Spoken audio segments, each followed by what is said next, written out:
வணக்கம் தமிழம்மா. அனைவருக்கும் வணக்கம். வணக்கம் தமிழம்மா. அனைவரும் நலமா? சென்ற பிரிவு அந்த பாடத்தை பற்றி ஒரு சில கேள்விகள் கேட்குறேன், சரிங்களா? சென்ற பிரிவு பாடத்துடைய தலைப்பு என்ன? பயணம். மிகச்சரியான விடை. அந்த பாடத்தில் ஒரு குட்டி பையன் வருவான்ல, அவன் பேர் என்ன? சிட்டி. சிட்டி. சரி, முகமது அப்துல்லா எழுந்திரி.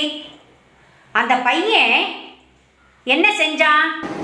சிட்டி என்ற பையன் சோப்பு தேய்த்து குளிக்க சென்றான். சரி, என் தீபிகா நீ எழுந்திரு. அந்த பையன் என்ன பாட்டு பாடுனா? அவ்வளவுதான்.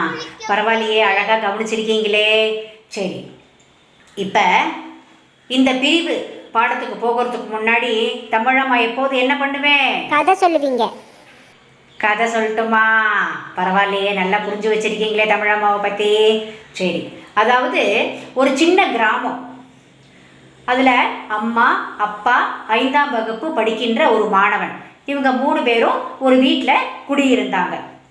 அவங்க அப்பா காலங்காத்தால எழுந்து வயக்காட்டு வேலைக்கு போயிடுவார். அவங்க அம்மா இன்னும் கொஞ்சம் நேரம் அந்த பையன் அவங்க அப்பா போனதும் ஒரு மணி நேரம் கழித்து அந்த பையன் போயிடுவான். 5:30 மணி போல் அந்த பையனும் போயிடுவான். அப்புறம் அவங்க அம்மா வீட்டில் இருக்கிற எல்லா வேலைகளையும் முடிச்சுட்டு, சமையலை முடிச்சுட்டு, அந்த பையனுக்கு டிஃபன் பாக்ஸில் சாப்பாடை எடுத்து வச்சுட்டு அந்த அம்மாவும் வயக்காட்டு வேலைக்கு கிளம்பிடுவாங்க. அந்த பையன் முடித்ததும் உடனே அவனை 7 மணிக்கு அமுச்சு விட்ருவாங்க. ஏன்னா அவன் பள்ளிக்கூடம் போகணும் இல்லையா, அமுச்சு விட்ருவாங்க. அப்போ ஒரு நாளைக்கு இதே மாதிரி நடந்துக்கிட்டே இருந்தது. காலம்பரம் எழுந்திரிச்சாரு, அவங்க அப்பா போனாங்க. அப்புறம் இந்த பையன் போனால், அவங்க அம்மா பின்னாடி போனாங்க. சொல்கிறாங்க, அப்பா ராசா சாப்பாடெல்லாம் எடுத்து வச்சுட்டேன், சாப்பிட்டுட்டு கிளம்புப்பா பள்ளிக்கூடத்துக்கு அப்படின்னு சொல்கிறாங்க. உடனே அவன் என்ன பண்ணுறான், வேக வேகமாக வரான், குளிக்கிறான். குளித்து முடிச்சது புத்தகத்தை அடுக்கி வச்சுட்டு சாப்பாடு அதை எடுத்து வச்சுக்கிறான். தட்டை வைக்கிறான். சாதம் இருக்குது, காய் போட்டுக்கிறான், ஏதோ ஒரு சவப்பு கடலில் இருக்குது, அதை ஊற்றிட்டான், சாப்பிட்டுட்டான், கிளம்பி போயிட்டான். உடனே சாயங்காலம் அவங்க அம்மா வராங்க. என்னது இது, இந்த பையன் ஒன்றுமே சாப்பிடாம போயிருக்கான், சாதம் சாப்பிட்ருக்கான், காய் போட்டிருக்கான், என்னத்தை ஊற்றி சாப்பிட்ருக்கானே தெரியலையே. உடனே சாயங்காலம் வந்தது கேட்குறாங்க அந்த அம்மா, ஏன்பா என்னத்தப்பா சாப்பிட்டுட்டு போனேன் அப்படின்னு கேட்குறாங்க. அதெல்லாம் தெரியலம்மா, அங்கே ஏதோ சாதம் இருந்தது, காய் இருந்தது, ஏதோ சவப்பு கடலில் இருந்ததுமா, அதை ஊற்றி சாப்பிட்டுட்டு போனேன் அப்படின்றான். அந்த பையன் ஊற்றி சாப்பிட்டு சென்றது உப்பு சப்பு இல்லாத, ருசி இல்லாத கஞ்சி. அன்று அவன் ருசியை எதிர்பாராமல் சாப்பிட்டு கல்வி தரத்தை உயர்த்த வேண்டும், நன்கு படிக்க வேண்டும் என்ற எண்ணத்தை கொண்டிருந்ததால் தான் இன்றும் நம்மிடையே மிகவும் புகழ்பெற்று என்றும் அமரராக நம்மிடையே விளங்கி கொண்டிருக்கின்றார். யார் தெரியுமா அது? டாக்டர் அம்பேத்கர், அண்ணல் அம்பேத்கர். சட்ட மாமேதை, சட்ட வல்லுனர், தீண்டாமையை ஒழித்தவர். அன்னைக்கு மட்டும் அவர் சாப்பாட்டு ருசியை பார்த்துருந்தாருனாக்க இன்னைக்கு நம்மிடையே பேர் பெற்றிருப்பாரா? அதனால்தான் மாணவர்களுக்கு ஒரு சின்ன வேண்டுகோள், பெற்றோர்களுக்கும் ஒரு சின்ன வேண்டுகோள், குழந்தைகளுக்கு நல்ல பழக்க வழக்கங்களை சொல்லிக் கொடுங்கள். உணவை வீணாக்கக்கூடாது என்பதை தயவு செய்து வலியுறுத்துங்கள். குழந்தைகளுக்கும் கூறுகின்றேன், அம்மா என்ன செஞ்சு கொடுத்தாலும் அதை சாப்பிடுங்க. இதுதான் வேணும், அதுதான் வேணும், அது எனக்கு பிடிக்காது, இது எனக்கு பிடிக்காதுன்னு சொல்லாதீங்க யாருமே. ஏன்னா அந்த சாப்பாடு கூட இல்லாமல் எவ்வளவோ பேர் கஷ்டப்பட்டுட்டு இருக்காங்க, சரியா? அதனால் அம்மா என்ன கொடுக்குறாங்களோ அதை சாப்பிட்டுட்டு உங்களுடைய தரத்தை கல்வி திறனை உயர்த்த வேண்டும் என்ற குறிக்கோளுக்கு வாருங்கள், சரியா? பிடிச்சிருக்கா இந்த கதை? எல்லாரும் நான் சொன்ன மாதிரி நடப்பியா? நடப்போம் தமிழம்மா. சரி, இப்போ இந்த வார பாடம் என்ன தெரியுமா உங்களுக்கு? தொடர்வண்டி நிலையத்தில் அப்படின்ற ஒரு பாடம். மிகவும் அருமையான ஒரு தலைப்பு இது. இந்த தலைப்புடைய கருத்து என்ன தெரியுமா? சிறு சிறு சொற்களை நீங்களே சொல்லணும் அந்த படத்தை பார்த்து. அதன் பிறகு சிறு சிறு தொடர்களை நீங்களே ஆரம்பிக்கணும். அதைத்தான் இதில் கொடுத்துருக்காங்க. சரியா? இப்போ பாரு, இந்த படத்தை பாருங்க எல்லாரும். இதில் என்னென்ன படம் இருக்கு சொல்லுங்க பார்க்கலாம். அமரும் பலகை, பலூன், வரிசை நிற்கிறாங்க பாரு பயணச்சீட்டு வாங்கிறதுக்காக, தொடர்வண்டி, பந்து, கடை, தள்ளுவண்டி, கூடை, அப்புறம் குழாய், தண்ணீர்லாம் பிடிப்போம் இல்லையா அந்த குழாய், அப்புறம் காகம். இதெல்லாம் படம். இந்த படத்தில் இருக்கிற சொற்களை நான் அப்படியே படத்தை வச்சு அப்படியே சொற்களை நானும் கொடுத்துட்டேன் உங்களுக்கு. சரியா? இப்போ இந்த சொற்கள் அந்த படத்தை பார்த்து நம்ம சிறு சிறு தொடர்கள் அமைக்கணும். சிறு சிறு தொடர்களை நம்ம அமைக்கணும். சரியா? இப்போ நான் உங்களுக்கு அமைச்சு கொடுத்துட்றேன். அதன் பிறகு உங்களுக்கு பயிற்சி கொடுக்கும்போது நீங்களே அதை மறுபடியும் பண்ணுங்க. சரியா?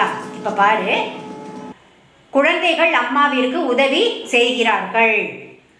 அதன் பிறகு பாரு, பையன் காற்றாடி விடுகிறான். பயணச்சீட்டு வாங்குவதற்கு வரிசையில் நிற்கிறார்கள். தொடர்வண்டியில் கூட்டம் அதிகமாக உள்ளது. சிறுமி பனிக்கூழ் வாங்குகிறாள். பனிக்கூழ்னு ஐஸ்கிரீம். சரியா? சிறுவன் பந்து விளையாடுகிறான். சிறுவர்கள் பலூன் எடுத்துக்கொண்டு வருகிறார்கள். கடையில் பொருட்கள் விற்கிறார்கள். இவ்வளவு தொடர்கள் இருக்கு. அதன் பிறகு பார், காகம் மின் விசை பலகையின் மேல் அமர்ந்துள்ளது. நல்லா இருக்கா? இதுதான் உங்களுக்கு இன்றைக்கு இருக்கிற தலைப்பு. ஏன்னாக்க நிறைய பேர் படத்தை பார்க்குறீங்க, என்ன இருக்குன்னு பார்க்குறீங்க, ஆனால் அதில் இருக்கிற சொற்களை படத்தை மட்டும் சொல்கிறீங்களே வழியா சொற்களை யாரும் சொல்லலை. சொற்களை சொன்னாலுமே அது எழுத தெரியல. சரியா? சரி, இப்போ இவ்வளோ தூரம் முடிஞ்சாச்சு. இந்த ரயில், அதாவது ட்ரெயின் இருக்கு இல்லையா, அதை பற்றின ஒரு சில செய்திகளை நான் உங்களுக்கு சொல்கிறேன். நம்மளுடைய இந்தியன் ரயில்வே இருக்கு இல்லையா, அது ஏப்ரல் மாதம் 16ஆம் தேதி 1853 வருடம் ஆரம்பிக்கப்பட்டது. மும்பை முதல் தானே வரை 13 பெட்டிகளை வைத்து 34 கிலோமீட்டர் வரைக்கும் சென்றுள்ளார்கள். முதல்ல அன்னைக்கு தான் ஆரம்பித்தாங்க, அன்னைக்கு தான் பயணம் செஞ்சாங்க. அதன் பிறகு அதில் அது மிகப்பெரிய நெட்வொர்க்.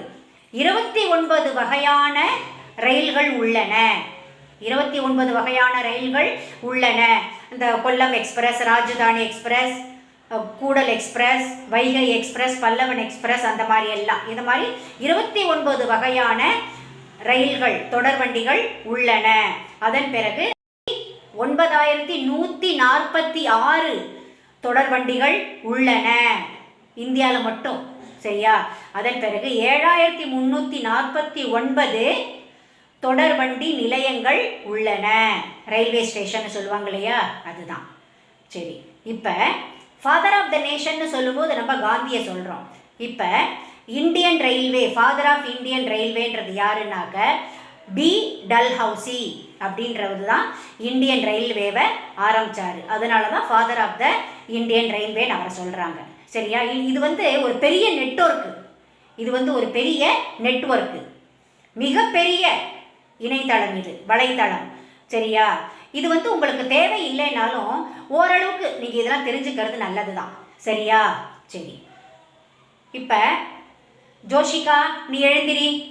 இதில் தமிழம்மா சொல்லாத ஒரு சில படங்கள் இருக்கும் இல்லையா, அது என்ன நீ சொல்லு பார்க்கலாம். தொடர்வண்டி நிலைய பணியாளர்கள்.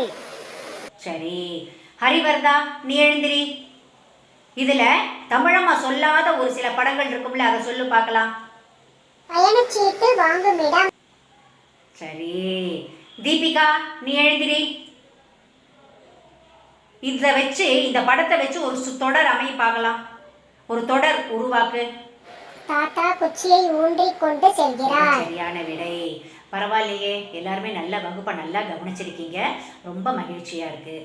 அடுத்த வகுப்பில் உங்கள் அனைவரையும் சந்திப்பதில் மிகவும் மகிழ்ச்சி அடைகிறேன். நன்றி, வணக்கம்.